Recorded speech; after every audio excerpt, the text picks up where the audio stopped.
Ladies and gentlemen, thank you so much for being here. Thank you for coming back. We are going to continue looking at end times.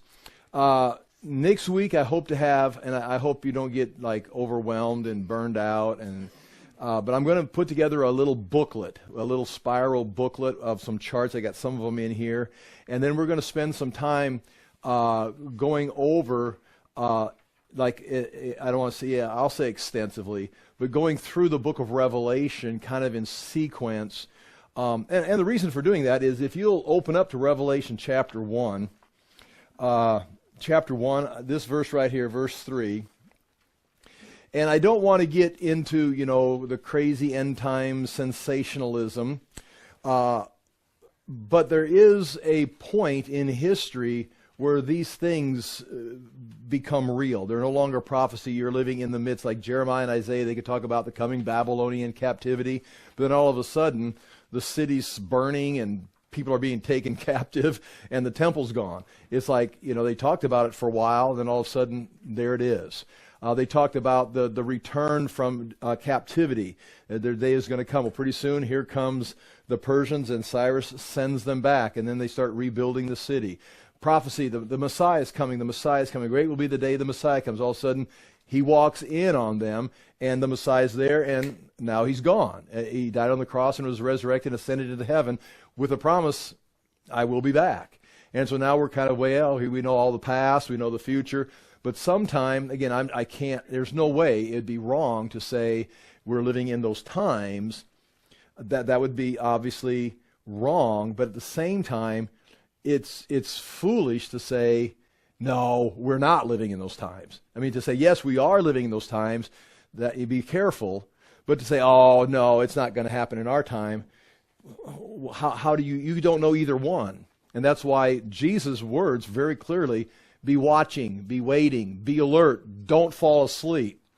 And it'd be easy for the Western church, up until this point, to just fall asleep and get into their self-help programs and their growth programs and their youth programs and all these things, and they just lull themselves into a cultural, sleep of, we're just flowing with the culture, and the day comes on them and surprises them, just like the religious crowd was surprised by Jesus. We want to be alert at what would it look like. And as we go through, I've said, it sure looked like the end times maybe during the Crusades, or that like when Constantine came and made Christianized the Roman Empire, that began the Byzantine Empire. It sure looks like God was progressing and things were developing.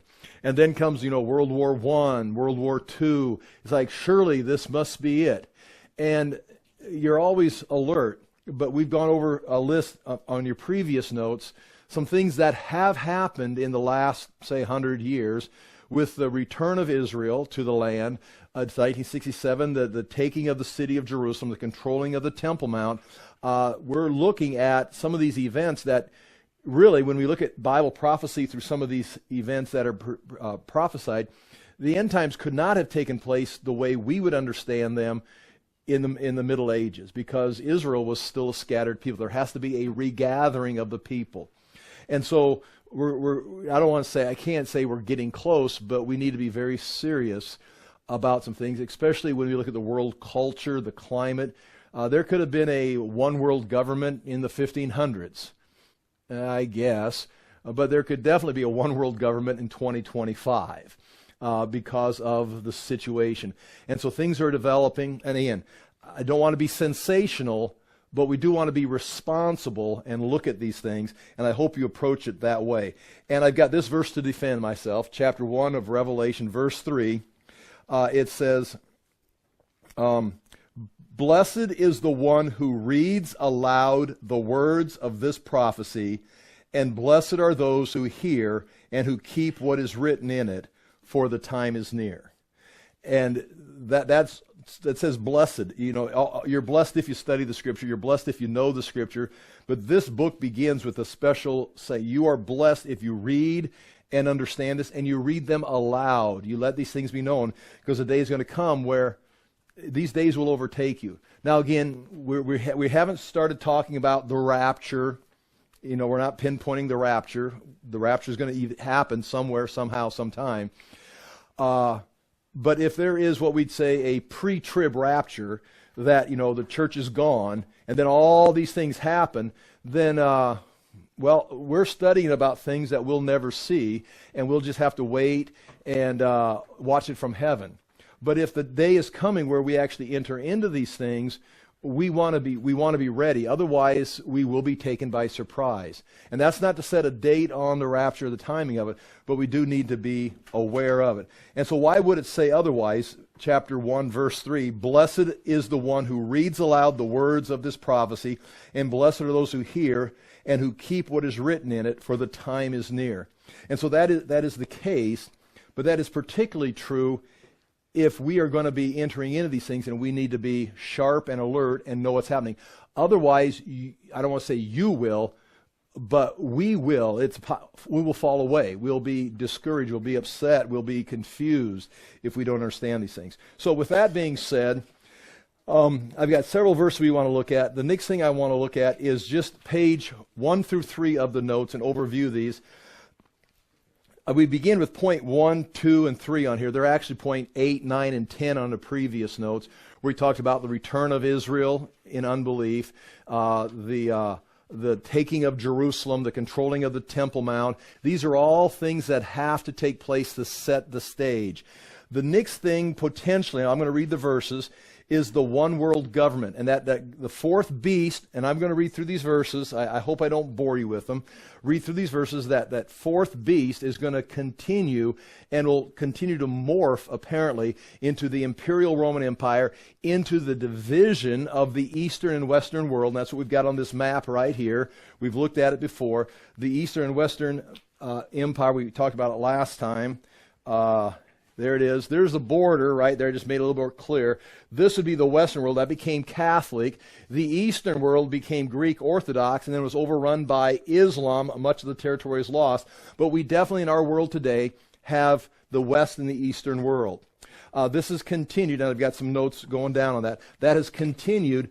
But if you look, the next thing to take place is this division will eventually morph into a one world government.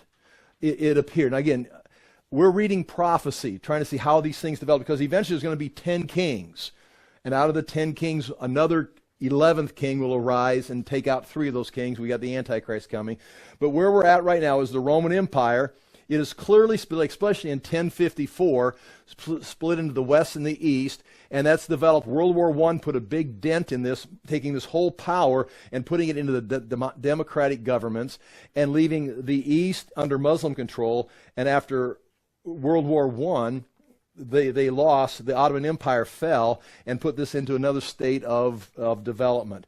This will be possibly resolved. And again, I don't know where we're at in time, history, but the chaos that is in the world today, it could come to the place where people decide it would just be better if we had a one world government. I mean, you can hear it. We've been talking about it, the League of Nations, the United Nations.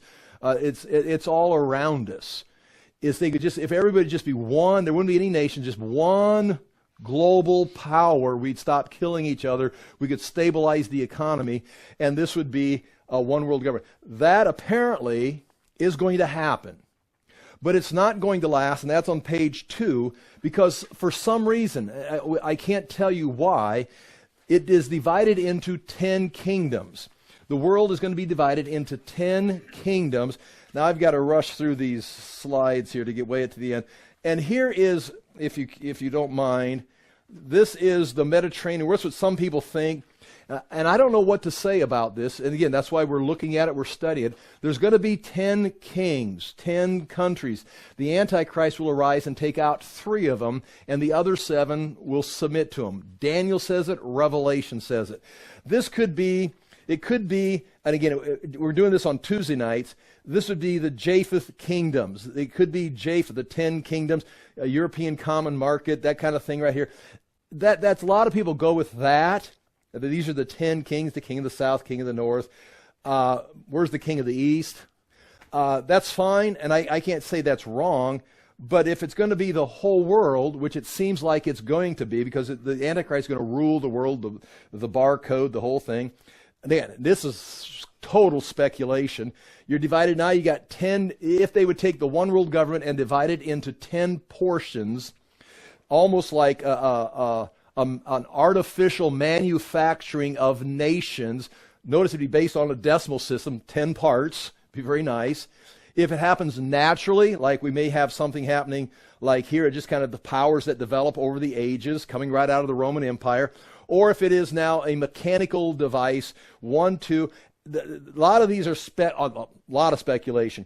You're going to have the king of the north, in Daniel's prophecy in Revelation, the king of the north. You're going to have a king of the south. You're going to have some kind of power here, that maybe the Semitic powers here, or going over to 10. There's going to be a king of the east going to be coming in. You're going to have a king of the west bringing in ships. So these are kind of, based on that. And then, of course, you got to figure out the other ones. Are these part of the end times?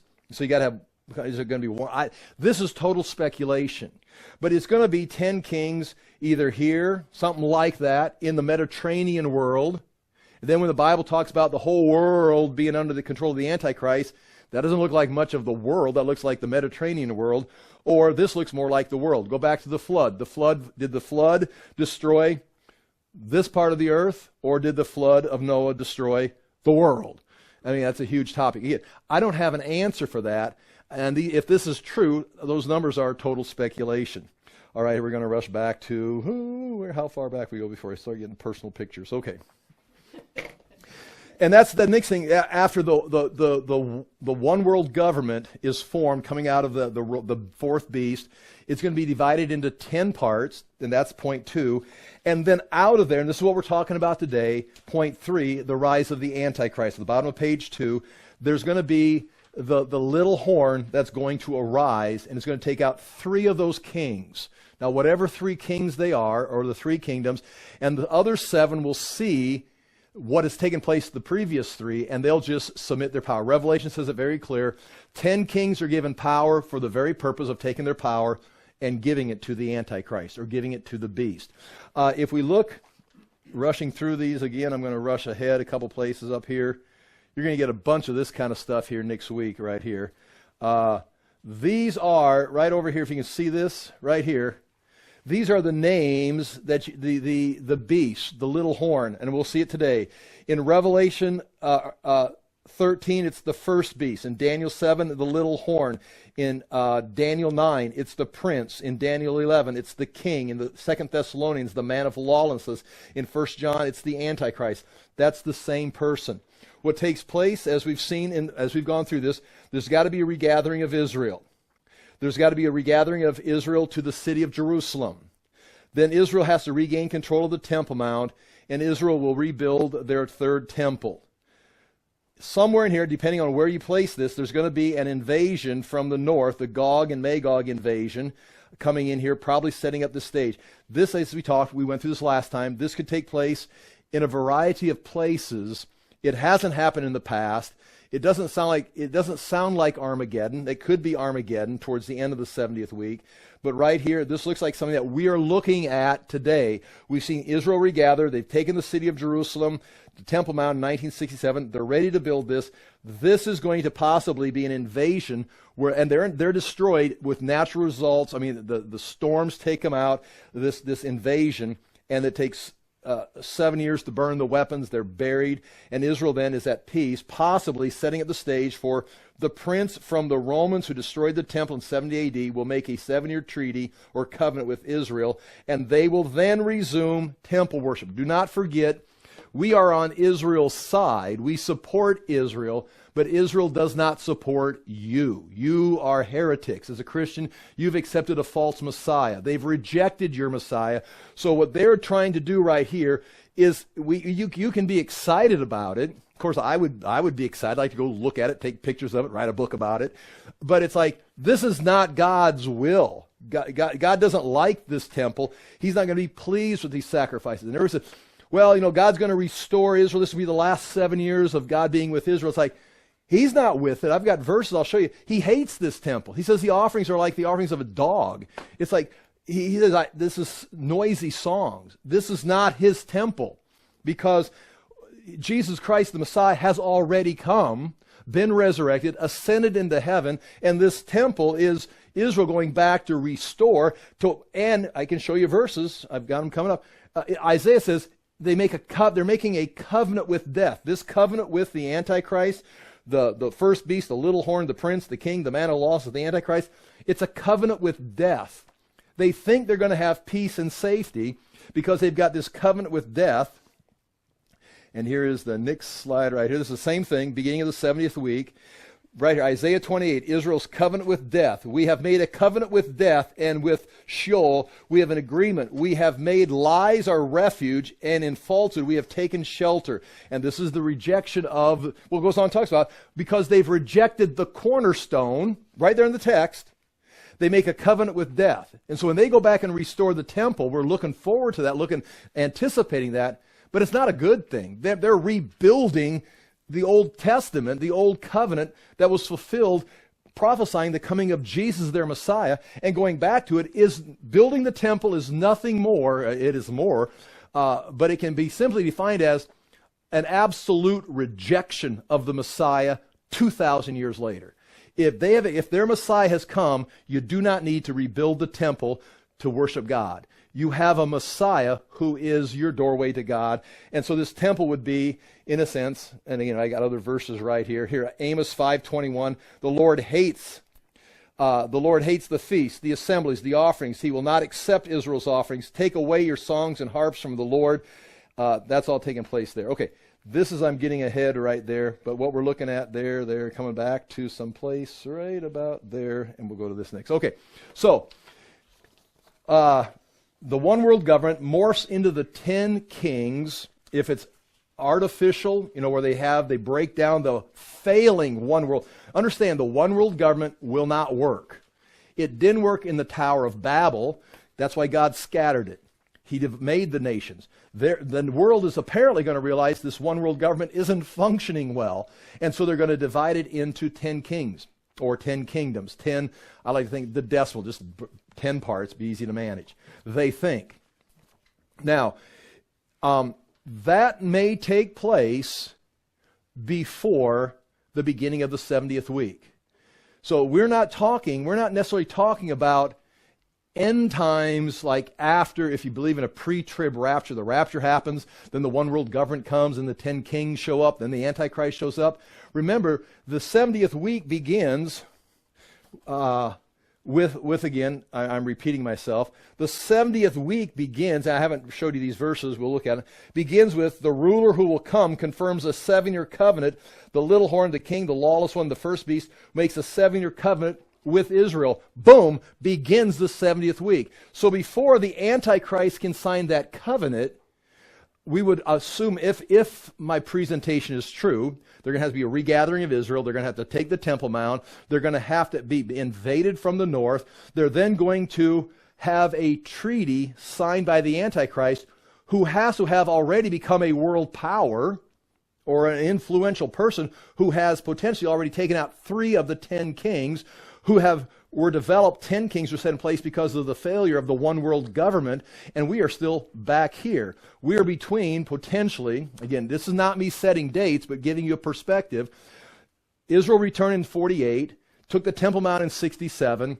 Now we're on that verge of a one world government forming. Israel's ready to build the temple. The one world government has to come and possibly fail, be divided into 10 parts. Then the Antichrist comes up, takes out 3 of the 10 kings. And then because he's got power, now he makes a treaty with Israel after the invasion from the north. And once he signs that treaty, now you're in the tribulation or in the 7th week. So if you're pre-trib, you'll see all of these things, and then the signing of the treaty, you'll be gone before that. If you're not pre-trib, you're going to continue on into that, and we're not setting a date for that. Does that make sense at all? All right. I didn't look up to see your heads or your eyes. I just kept talking. So point 3, after the 10 kingdoms, there'll have to be the rise of the Antichrist. And that's what we've got those verses written down right there. Now, what I would like to do is, I've looked at page 9. If you look at page 9 on your notes, that's the chart I showed you. On page 9, that's the chart I showed you right there earlier. The regathering of Israel, there's the names of the little beast. This will be in a nice booklet next week. Hope to have that ready for you. You can turn back. There's the maps of the world that I'm speculating on. And then you're going to have on page 6, we'll read this right here, Daniel chapter 9 here in a moment. But this is going to be the 70 weeks that are going to be laid out right here. We'll read these verses, and you can see this come together. And you're all familiar with this to some extent. In 539 BC, during the Persian Empire, Daniel receives revelation about the 70 weeks decreed for Israel. And it is said that when the issue to restore and rebuild Jerusalem is given, which happens in 445 BC, that begins the countdown of 70 weeks. That began with this right here. This is a replica of the Cyrus cylinder, when Cyrus sent them back to rebuild the temple. And they go back to, he sent the people back. This is Nehemiah 2, when they were sent back to rebuild the walls of the city, would be Artaxerxes says that. And it says there will be 7 years, and then there'll be 7 sevens or 49 years to rebuild the temple, and then there'll be 62 sevens or 434 years until the Messiah comes. This works out, and you can do several things with it. If you're going to date this in 38, the death of Christ in 30 or 33 or 32, depending on how you do that and how you're going to count. You got the solar years, you got 365-day years, the whole thing. The point for today, and we could do the math. Isaac Newton did the math. Also, he was paying attention to this. It comes down. It's right in the window of the Messiah coming, and after 62 sevens, the anointed one will be cut off. The anointed one, the Messiah, will be cut off and will have nothing. Have nothing in the sense that the Messiah, the Christ, comes, but is killed and gets nothing. He doesn't get his kingdom. He came for the kingdom, but he gets nothing. And the people of watch this line right here, the people of the prince who is to come shall destroy the city and the sanctuary. That's a huge verse. We'll spend more time looking at that. The prince who is to come. Who is the prince that is to come? That's the little horn. That's the Antichrist. That's the first beast. All titles that are synonyms. The prince who is to come. It says, and the people of the prince who is to come. The people, that be the nation, the empire, the genealogy, the heritage. Whoever the prince is, whoever the Antichrist, it is his people who destroy the city and the sanctuary in 70 AD. So if it's the Romans, and we can identify the Titus and the Flavius family of where they came from. If it's the legions, we can locate the 4 legions that were doing the battle, especially the 10th legion. I got a map showing where that's all at. Or if it's the tribes of Japheth, because they were the northern tribes, whoever they are, the prince, the Antichrist, will come from the people who destroyed the temple in 70 AD. Now, just to put this in perspective for you to use when you make a decision at some point as you're thinking about these things, there are 70 sevens or 490 years. Here's 483 years from the issuing of the decree to restore and rebuild Jerusalem until the anointed one is cut off and has nothing. And then the temple is destroyed 40 years later. See this right here, this 40 years? Between, this is where the New Testament letters are being written, the first decades of the church history. It's not even on the chart. Do you understand what I'm saying right here? Israel was functioning in the temple for 40 years, offering sacrifices, burning sacrifices, having worship services, doing all the rituals for 40 years, completely outside the 490-year window. Because the last 7 years begins right here. Does that make sense? Even if the 7 years, if you're preterist, and you say, well, the last 7 years took place during here, you don't have 7 years, you've got 40 years. So it's just interesting that the countdown stopped with the rejection of the Messiah. And then Israel continued to function outside their time zone. So when you start talking about, well, Israel can't have a temple and the church still be here, well, I've got historical evidence. You've got the temple is still here for 40 years, and the church is meeting in the temple in the book of Acts. the church breaks out on the Temple Mount. And it continues. All of Paul's letters are written. All of Peter's letters are written. All of James' letters are written. And Paul is dead. Peter's dead. James is dead. And then the temple's destroyed 2 years after Paul's execution. So James, Paul, Peter never saw the fall of the temple. So it's just interesting. Did you understand what I'm saying? It's just interesting. Put that in perspective. I don't know if that's a big deal for you or not, but there's 40 years of time right here that is not on this gray area of the 490 years. Just keep that in perspective. Now, the Messiah's cut off, the time clock stops, but there's 7 years that will take place, and that's the last week begins when the ruler comes from the people who destroyed the temple. These people that destroyed this, one of their descendants will make a treaty with Israel that will be re-engage the countdown. Now, yeah, the rapture could happen in Paul's life. The rapture could happen anytime during church history. The rapture could happen today, and then in 20 years, 40 years, the peace treaty signed. The rapture is not dependent on any event. We say it's imminent, but it doesn't have to happen before the 70th week. Some of you say it has to happen before Israel can go back.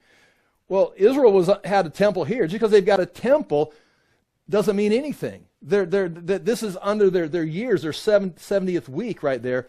But they are not, they've been regathered in unbelief. They've signed a treaty with death instead of the new covenant that Jesus instituted, that Jeremiah prophesied in Jeremiah 31. Instead of signing the new covenant, they decide, we'll sign a covenant with death.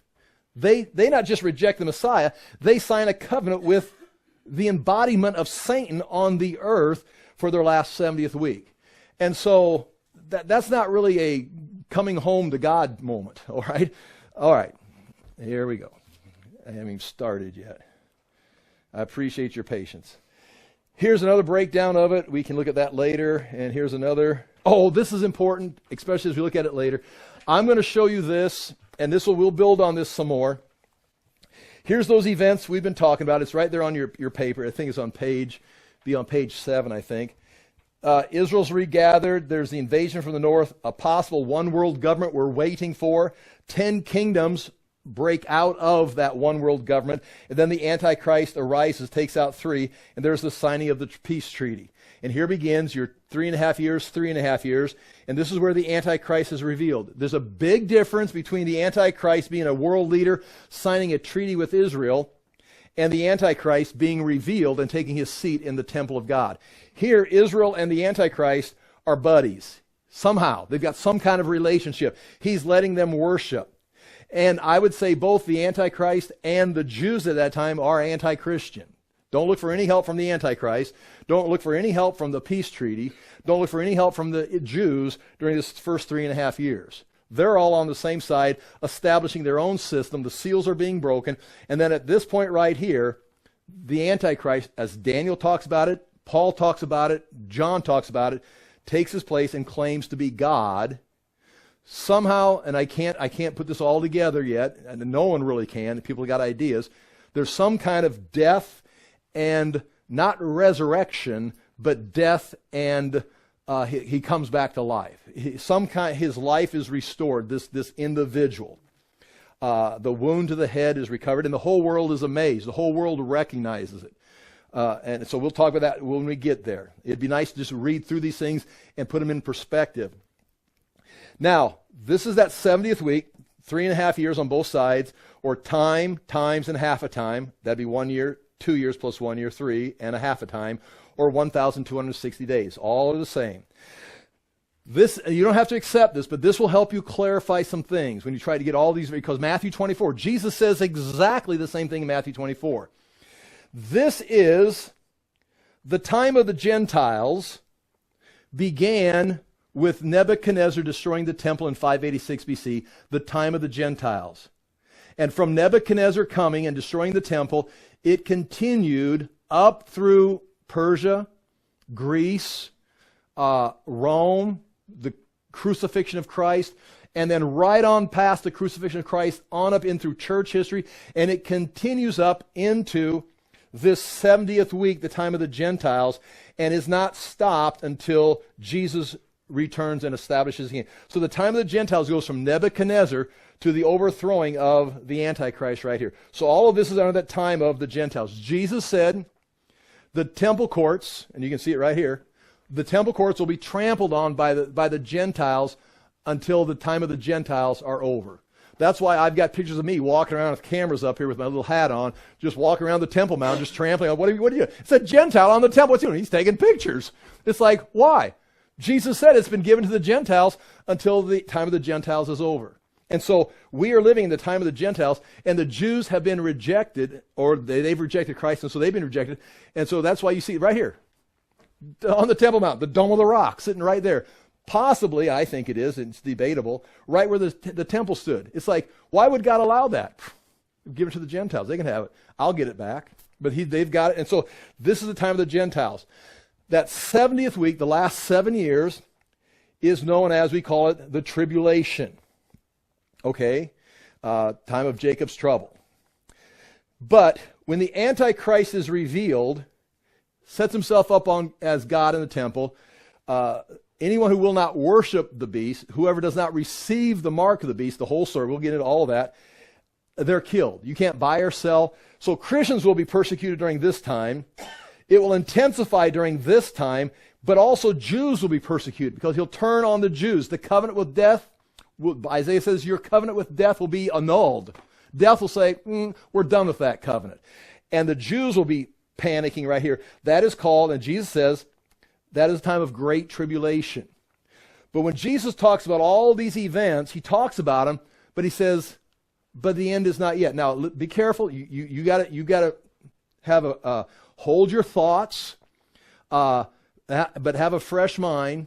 Because when is the end? When does the end come? Now, right now, the end, when we talk about Bible, when does the end begin? Well, I mean, when the 70th week begins, that's the end. When Jesus returns and sets up the millennium, that's the end. What is the end is the midway point. What is the end? Because it's a term. It can become a technical term. The end. Is all of this the end? We're living in the end times. But Jesus, he says very clearly, he says, you'll see this, but the end is not yet.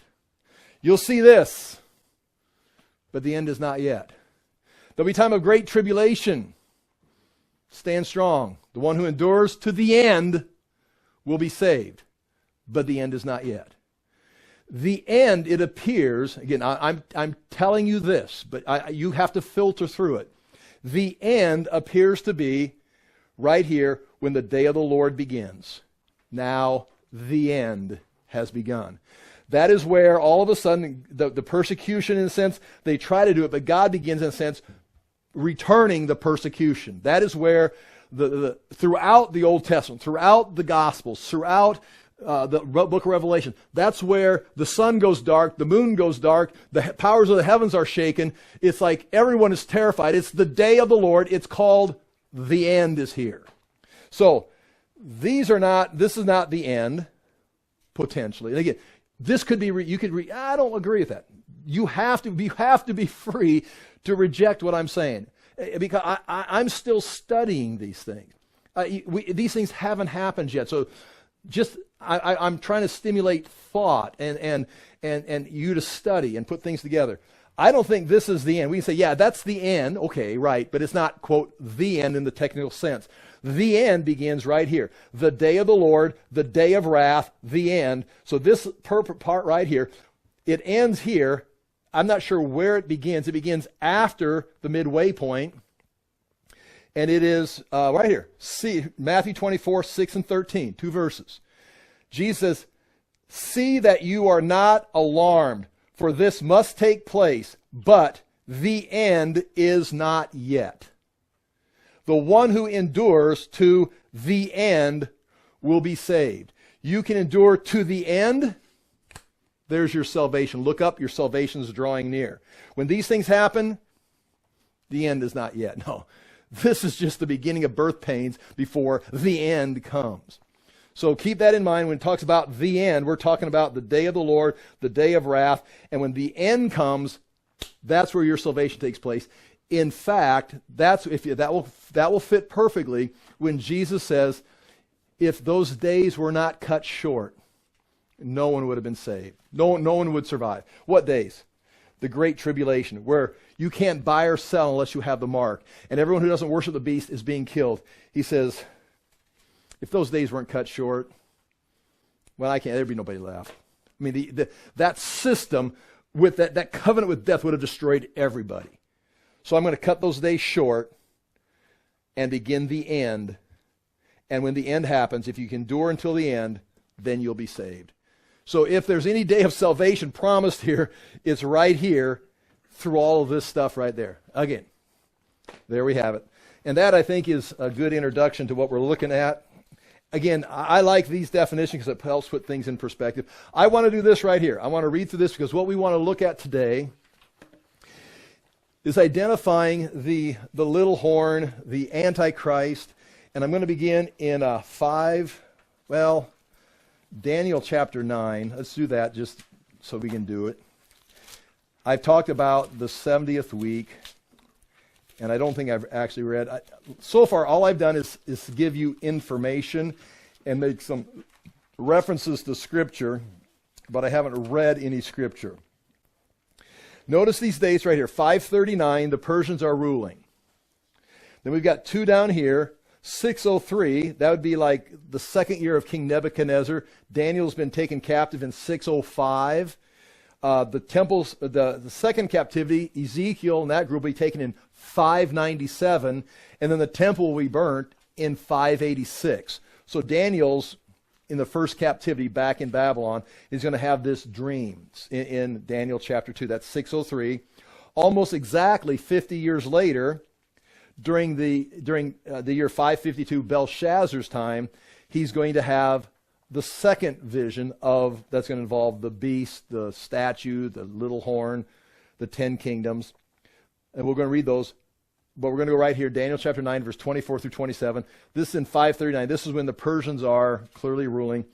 24, this is just describing for you the 70 weeks, or the 490 years. Chapter 9, verse 24, English Standard Version. 70 weeks are decreed about your people, that'd be the Israelites, and your holy city, that'd be Jerusalem, to finish the transgression, to put an end to sin, to atone for iniquity, to bring in everlasting righteousness, to seal both vision and prophecy, and to anoint the most holy place. Those are all the things that are going to take place in those 490 years, including atoning for righteousness would be death of Jesus' death and resurrection, and then moving all the way through until the holy place is collected and re-sanctified. Know therefore and understand that from the going out of the word to restore and rebuild and build Jerusalem, that'd be Nehemiah, to the coming of the anointed one, that'd be the Gospels, a prince, that'd be prince, he's a prince, the Messiah, there shall be 7 weeks, then 62 weeks, or a total of 69. It shall be built again with squares and a moat, meaning times of war. They're going to build it during times of war. They're going to defend themselves for battle. But in a troubled time. And after 62 weeks, in the 483rd year, an anointed one, the Christ, the Messiah, will be cut off and shall have nothing. He doesn't get his kingdom. And the people, that's a group of people, of the prince, that's the Antichrist who will come, or is to come, shall destroy the city. So right there, the Antichrist is connected directly to whoever destroys the temple. And the people of the prince who will come shall destroy the city and the sanctuary, meaning burn the temple down, leave it just like you see it today. Its end shall come with a flood, and to the end there shall be war. Desolations are decreed, and he shall make a strong covenant with many for 1 week, 7 years, and for half of the week he shall put an end to the sacrifice and offerings. So they restore the temple, and for 3.5 years, 42 months, everything's fine. But at the halfway point, he puts an end to it, says no more. And he enters the temple, says, I'm God. And on the wing of the abominations shall come one who makes desolate until the decreed end is poured out on the desolate. Now, Jesus refers to that very event. When you see the abomination standing in the holy place where it does not belong, you know that you need to get out of the city. When that takes place, right here, the Jews, you need to flee. And we'll talk extensively about where they flee. We know exactly where they're going to flee. Okay, that is chapter 9. That's talking about this 70th week, the last week. I want to now go and start talking about the little horn, the Antichrist. We'll go Daniel chapter 2. Again, you've heard these verses before, and I'm almost ashamed to read them because it's like, good night. We've heard these verses read over and over again, sermon after sermon about these verses, and everybody reads these, right? But it is the Word of God, so I'm going to read them. Daniel chapter 2, Nebuchadnezzar has a dream. And we're not going to read the dream. We're going to go down to the interpretation of the dream. That would begin in chapter 2, verse 31. There's a whole story here. Chapter 2, verse 31. You saw, O king, and behold, a great image. The image, mighty and exceeding brightness, stood before you, and its appearance was frightening. The head of this image was fine gold, its chest and arms of silver, its middle and its thighs of bronze, its legs of iron, its feet partly of iron and partly of clay. As you looked, a stone was cut out by no human hand, and it struck the image on its feet of iron and clay and broke them to pieces. Then the iron and the clay, the bronze, the silver, and the gold all together were broken in pieces and became like chaff of the summer threshing floors, and the wind carried them away so that not a trace of them could be found. But the stone that struck the image became a great mountain, and the mountains refer to kingdoms, great mountain, and filled the whole earth. It's a kingdom that will fill the whole earth. Now understand, verse 31 through 35 is Daniel telling Nebuchadnezzar the dream that Nebuchadnezzar, the Babylonian, the Gentile, the Chaldean, had that God gave him.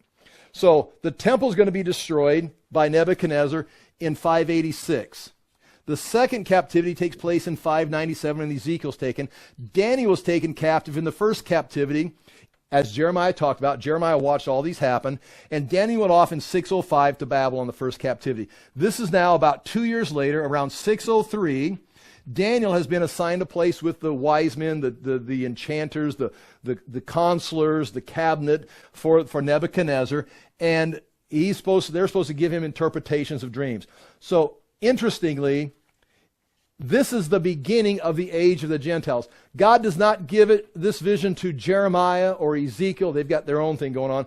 He gives this vision to Nebuchadnezzar, the one who's taken the royal children captive. He's going to take all the craftsmen captive, and then he's going to burn the city and the temple to the ground. He gives him this vision and says, you are the head of gold, Nebuchadnezzar, and here's what's going to take place through the age of the Gentiles. All these things are going to take place. But Nebuchadnezzar, of course, doesn't understand it, so Daniel has to come in and interpret it for him. And it lays out,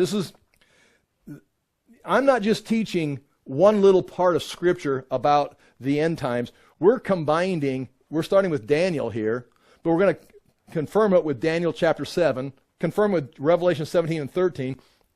Then you've got Isaiah, Obadiah, Micah, all referring to it. Jesus talks about it. Paul and Peter talk about it. So, I mean, this is not just one random verse.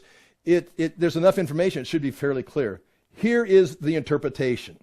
So all we saw was a statue, a stone, different materials. This was the dream. Now we tell the king its interpretation. You, O king, the king of kings, to whom the God of heaven has given the kingdom, the power, and the might, and the glory, and into whose hand he has given wherever they dwell, the children of man, the beasts of the field, and the birds of the heavens, making you rule over them all. You are the head of gold. Part of that's the statue of gold. Another kingdom inferior to you will arise after you, and yet a third kingdom. That would be Persia comes after him, and then a third kingdom would be the Greeks, which shall rule over the earth. And there shall be a fourth kingdom. And this is what we're interested in, Rome. Strong as iron, because iron breaks the pieces and shatters all things. And like iron that crushes, it shall break and crush all these. And as you saw, the feet and toes are partly of potter's clay and partly of iron. It shall be divided, a divided kingdom. So it starts off as iron at the waist and then breaks into two branches, which, again, if you allow me to interpret it, that's the Roman Empire, the Imperial Roman Empire, breaks into the west and the east. But by the time it gets done, something has infiltrated into one of those systems. It may be, if I can say it without being anti-American, it may be what we'd say democracy, people ruled, which is exactly what the last church age is Laodicea. And I repeat, the Laodicean church, the last age of all 7 churches, if you put those in a sequence, and if they are indicating the sequence of ages in the church history, the last Laodicean church, there is nobody in the institution of the church that is saved. I say that again. Anybody in the, not the body of Christ, not believers in Jesus Christ, but those who, as society collapses into clay, and the institution can stay in step with the clay, if they remain in there, Jesus throughout that, it says, you have nothing, you're wretched. He says, he's on the outside knocking on the door. He's not like some are saved. It's like no one is saved in the institution. That doesn't mean there's not believers on the earth. It means they've abandoned the institution because it's totally clay. It's totally gone. By the time you get down to the end down here, when you get the toes of the kingdom, there is iron and clay mixed together that's trying to make a one world government, but it's going to be broken into 10 parts. Well, here it is. Daniel's saying this. And as the toes of the feet were partly iron and partly clay, so the kingdom shall be partly strong and partly brittle. And as you saw the iron mixed with soft clay, so they will mix with one another in marriage, but they will not hold together, just as iron does not mix with clay.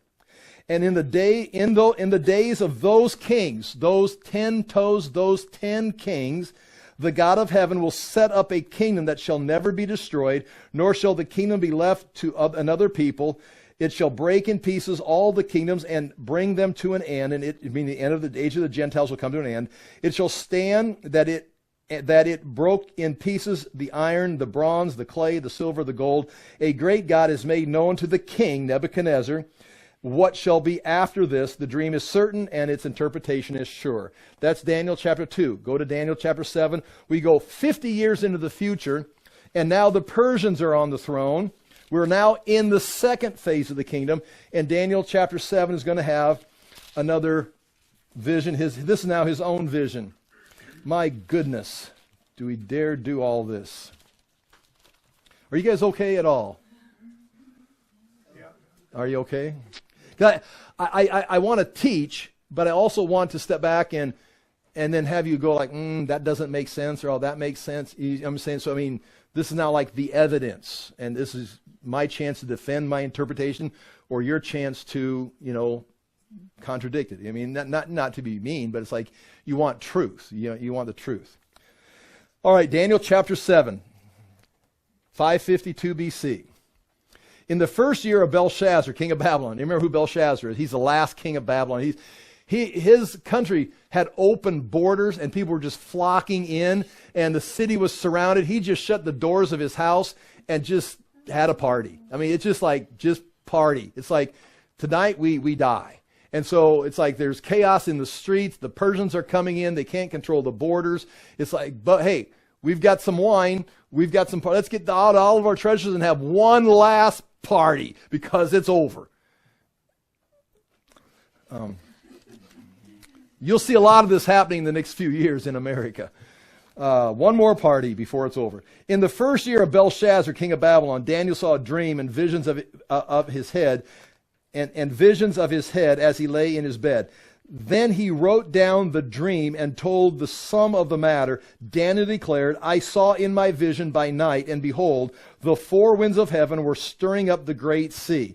4 winds of heaven, probably like some kind of spiritual angelic activity. The great sea, probably the Gentile world. The 4 great beasts, Gentile beasts, came up out of the sea, the Gentile world, different from each other. The first was like a lion and had eagle's wings. Then as I looked, its wings were plucked off, and it was lifted up from the ground and made to stand on 2 feet like a man. And the mind of a man was given to it. That's referring to Babylon, Nebuchadnezzar. And behold, another beast, second one, like a bear. This would be Persia. It was raised up on one side. It had 3 ribs in its mouth. That would be Libya, Egypt, and another country it had defeated. Between its teeth, and it was told, arise, devour much flesh. And the Persians did. After this I looked, and behold, another like a leopard, with four wings of a bird on its back. And again, this would be rapid. Alexander's going to now retaliate against the Persians, just sweep through their empire quickly. And the beast had four heads. That'd be the four generals that divide up the Babylonian or the Grecian Empire. We can study that. And dominion was given to it. Main thing in the Bible for the Maccabean time period, the Silent 400 years, would be Ptolemy in the Egypt, the Greek king there, and Seleucid in the north in Syria, which would lead to Antiochus Epiphanes. Those would be two of the four heads, their descendants. It had great iron teeth. That'd be a fourth beast, terrifying and dreadful, exceedingly strong. It had great iron teeth. Now, this is what we're interested in. Those other things are just history. It devoured and broke in pieces and stamped what was left with its feet. It was different from all the beasts that were before it. Now again, okay, how was it different? I mean, just know, this beast is different than those other beasts. I don't know what that means. They came, they ended, and they transferred their power. This beast is going to come, and it ended, but it didn't end. It became the Byzantine Empire that became the East and Western world, that's going to become the one world government. It's going to morph into 10 kings. It's going to give way for the Antichrist. So it's like, this is different than Nebuchadnezzar and Cyrus and Alexander. Again, I don't know what it just means it's different. Again, I don't know what that means. It devoured and broke to pieces. Somewhere there were left. It was different from all the other beasts that were before it, and it had 10 horns. I considered the horns, and behold, there came up among them another horn, a little one. So there's 10 horns, which is 10 kings, which means there's a kingdom, 10 kingdoms. And then there's this 11th king that comes up, before which 3 of the first horns were plucked up by the roots. And behold, in this horn were eyes like the eyes of a man, and a mouth speaking great things. And so of all these beasts that Daniel sees, this one is different. It's the beast is going to morph into 10, which is going to have 1 come up that's going to take out 3, leaving only 7. Again, aren't you glad I wrote that on the board? Okay, as I look, now this goes on.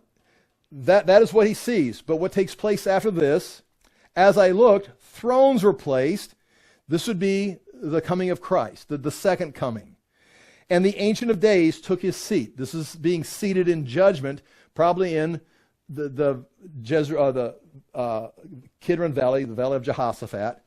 His clothing was white as snow, and his hair of his head was pure wool. His throne was of fiery flames. His wheels were burning fire. Now remember, flames and fire and wheels on a throne is exactly what Ezekiel saw. A throne with a chariot with wheels, and he was moving, and now he's apparently here. Daniel chapter 7, verse 9. Did I make a mistake? No. Okay. But no, thanks for asking, because sometimes Tony's told me before, I'll say chapter 7, and I'm in chapter 9, but I'm reading verse 7, and so I say things, I'm just talking like a politician. Verse 10, a stream of fire issued and came out from before him. 1,000,000 served him, and 10,000 times 10,000 stood before him, possibly for judgment. The court sat, you see right here, the court sat in judgment, and the books were opened. So this is going to be referred to later, especially when Jesus says, when the king sits in glory and judges the nation, the sheep and goat judgments. This all referred, this is all, we can build on this several other verses.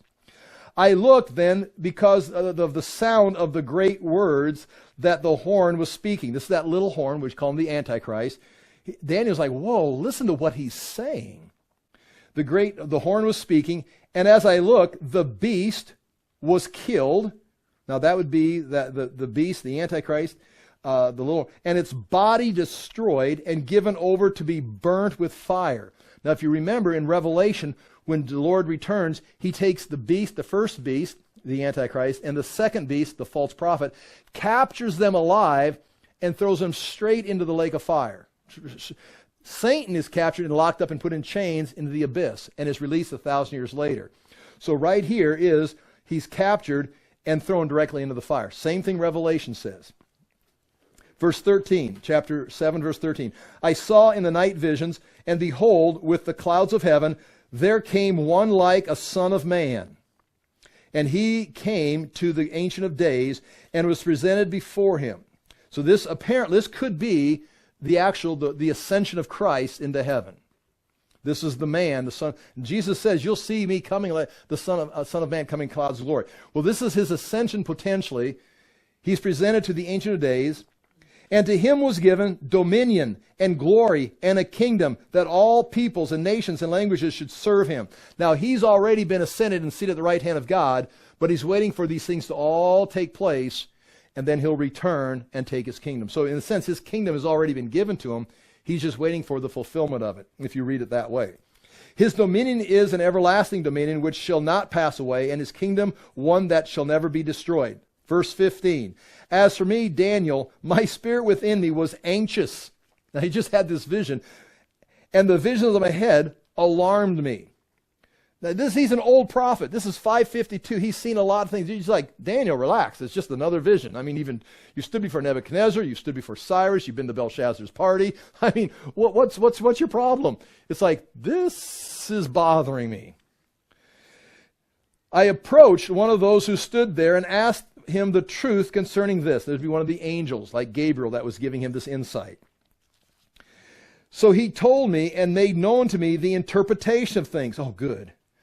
These four great beasts are four kings who shall arise out of the earth. Okay, thank you. But the saints of the Most High shall receive the kingdom and possess the kingdom forever and ever. Well, that's kind of shallow. These are four kings that are going to come. They'll rule the earth for the age of the Gentiles. But at the end, the kings get together, the saints get the kingdom with the king, and we live happily forever. Any other questions? It's like, well, yeah, I've got other questions. I mean, you just talked about all of human history, like four kingdoms, and then we win. It's like, yeah, that's the point. Go your way. No, I'm not going my way. Verse 18 or 19. Then I desired to know the truth about the fourth beast. Wait. You can't just say four kings. What about that fourth one? Which was different from all the rest. That's not normal. That's not Nebuchadnezzar or Cyrus. What is that? And exceedingly terrifying, with its teeth of iron and claws of bronze, and which devoured and broke in pieces and stamped what was left with its feet. And about the 10 horns that were on its head, and the other horn that came up. I mean, the 10 kingdoms, and then that other Antichrist that came up, and before which 3 of them fell, the horn that had eyes and a mouth and spoke great things. I've never heard anything like that. What is going on here?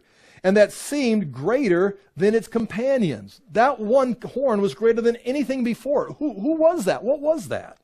This is Daniel asking the angel. So you understand, when we read these things and we teach eschatology, it's like anyone, including me, and I'll make presentations like, okay, I think I've got this figured out. But in the big picture, it's like, no, we can teach this and teach it. And it's like, I don't understand the details. There's things that are missing. Well, Daniel had the same problem. And the angel's now explaining to him. It says, verse 21, as I looked, this horn made war with the saints and prevailed over them. He says, this is not right. He says, he's making war not against the wicked. Like Daniel saw the fall of Jerusalem and saw the captives come into Babylon. It's like, why? Well, Jeremiah warned you, Isaiah warned you, Habakkuk warned you. You live disobedient, you get punished.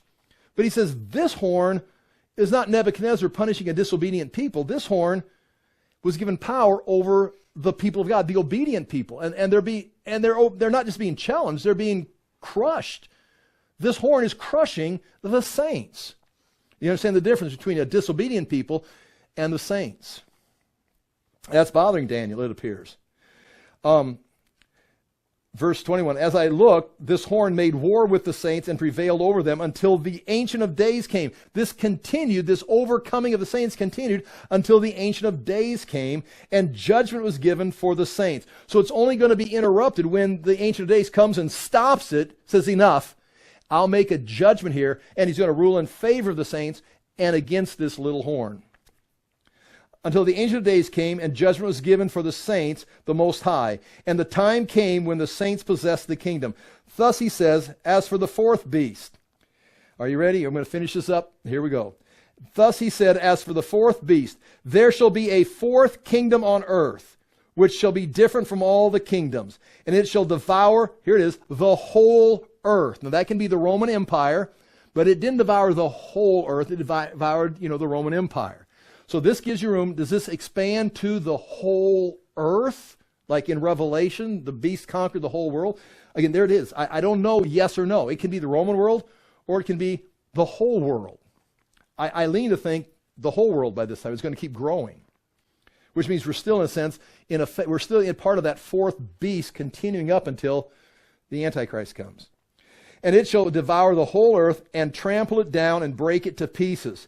As for the 10 horns, out of this kingdom that conquered the whole world, 10 kings shall arise. So the one world government becomes 10 kingdoms. And another shall arise after them, an 11th king, or the Antichrist. He shall be different from the former ones. They're just like normal humans. This one is going to be satanic. And shall put down 3 kings. Always taking out 3 kings. Now, which 3 kings they are, I'm not sure. He shall speak words against the Most High, and shall wear out the saints of the Most High. Once again, he's oppressing, wearing them out. And shall think to change times and law. Remember that. He's going to change times and law. He's going to change the customs. He's going to change times, like switch from our calendar, maybe a Christian calendar, to a different. What's that mean? He's going to change times and laws. He's going to reset reality. Maybe he's the wokest of the woke. I don't know. And they shall be given into his hand for time, times, and half a time. So that's referring right here. That's what's taking place right here for this last time period. But the court shall sit in judgment. Right here. The end comes and the court is seated. The court will sit in judgment, and his dominion shall be taken away, to be consumed and destroyed to the end.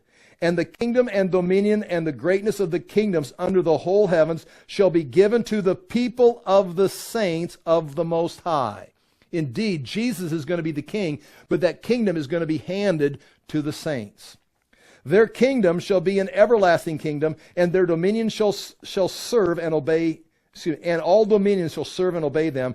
Here's the end of the matter. As for me, Daniel, my thoughts greatly alarmed me, and my color changed, but I kept the matter in my heart. I mean, that was not just a normal Bible class for Daniel. That was like, okay, I need to sit down. I need to get some rest. I don't feel well, because of what he saw there in Daniel chapter 7. We don't have time, but we will pick this up next week. Revelation 7 and Revelation 13 is going to say the same thing in a different form. And then, like I said, I'll have a booklet for you that we will hand out and hopefully go through. I'll answer any questions you have in clarifications or corrections if needed. We want the truth, not just my opinion. I'll pray and we're done. Father, we do thank you for the chance to look into these things. We thank you for your word. We ask that we would be a people who serve you at this time in history and prepare our hearts to welcome the King into this world. And Father, we do ask again that we may have an influence and lead people towards righteousness at this time in history. We look forward to your coming and to your kingdom. In Jesus' name we pray. Amen. Thank you for your time. Galen, so you're saying that